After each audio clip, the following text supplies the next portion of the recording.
V ekološki trgovini Kalček pa smo se pogovarjali z Jeleno Dimitrijevič o tem, katere organe krepimo v tem letnem času. Zakaj je pomembno, da sledimo življenju in prehranjevanju po letnih časih? Ja, tako so tudi živeli ljudje povsod po svetu, tradicionalna ljudstva in predvsem zaradi tega, ker se želimo nekako usklajevati z naravnimi procesi, tudi s temperaturami, s spremembami, ki so nekako od zunaj in ki nastajajo, ker na tak način edino lahko krepimo svoje organe, pravilno se pripravimo na tiste prehode in ohranjamo svoje zdravje.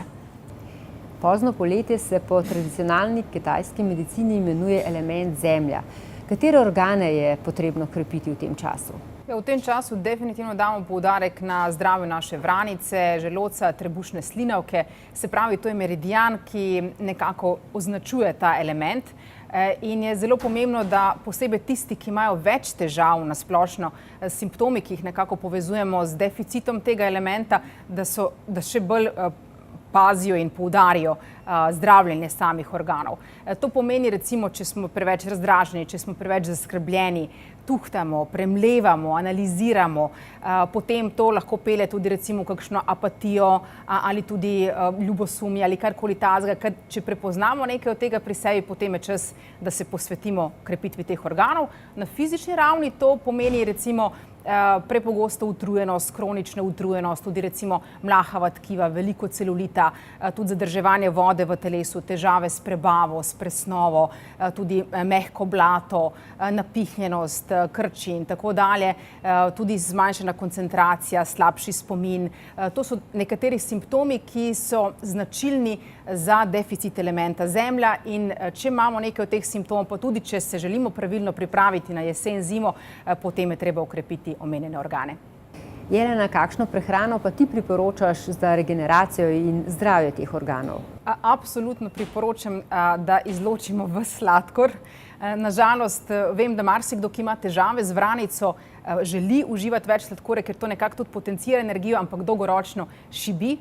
Tako da definitivno sladkor gre stran, tudi vsa predelana živila, alkohol, živila živalskega izvora, uživajte jih v čim manjši količini, predvsem tako je treba izločiti mleko, mlečne izdelke, hkrati pa v bistvu zaužiti hrano, ki dejansko je take rumeno-oranžne barve, veliko buč, krompirja, sladkega krompirja, korenja, živil recimo, ki so take tudi bolj okrogle oblike, zelenjava, sadje, veliko različnih žit, ki tudi krepijo vranico, trebušno slinavko, želodac, kot recimo prosok, vinoja, amarant, riž, različne stročnice so odlične, alge, tudi zelena, listnata zelenjava, ampak je pomembno, da užijamo hrano, ki ni mrzla, pijačo, ki ni mrzla, ne preveč surove hrane.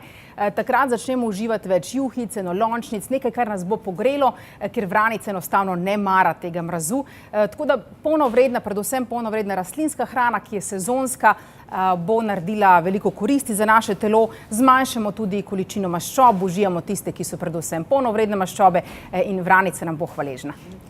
Kaj pa prehranska dopolnila? Ja, ker govorimo predvsem o treh glavnih organih, tukaj govorimo o vranici, trebušni slinavki in želodcu, je treba dodati, če že imamo težave in če že opažamo težave, posebej recimo opažamo težave pri prebavi, presnovi, pri želodcu se to tudi jasno kaže, ogromno ljudi ima s tem težave, jaz opažam pri svojih strankah. Tako da, če je potrebno, dodajemo prebavne encime, ki nam lahko pomagajo, probiotiki so fantastični, tudi recimo dodamo nekaj od teh posebnih rastlin, ki nam pomagajo, če smo preveč utrujeni ali če imamo slabši spomin. Tukaj govorimo recimo o kakšnih variantah ginsenga, tudi brami, pa recimo zelo pomaga šatavari, pomaga predvsem tudi za zdravje našega želodca, mačji krempelj tudi iz tega razloga, tudi recimo nekaj, kar je pomembno za našo koncentracijo, za boljši spomin, kot je rodiola. Tako da kar nekaj teh dodatkov, v vsakem primeru je dobro, da se tudi posvetujejo tisti, ki želijo narediti spremembo s kakšnim svetovalcem. Mi v Kalčku tudi imamo redno vsak mesec svetovalne urice, tako da vsi tisti, ki že imate nekatere težave, ki so nekako povezane z elementom zemlja, dobrodošli, da posamezno pogledamo, kje so te težave in da jih pol skupaj odpravimo.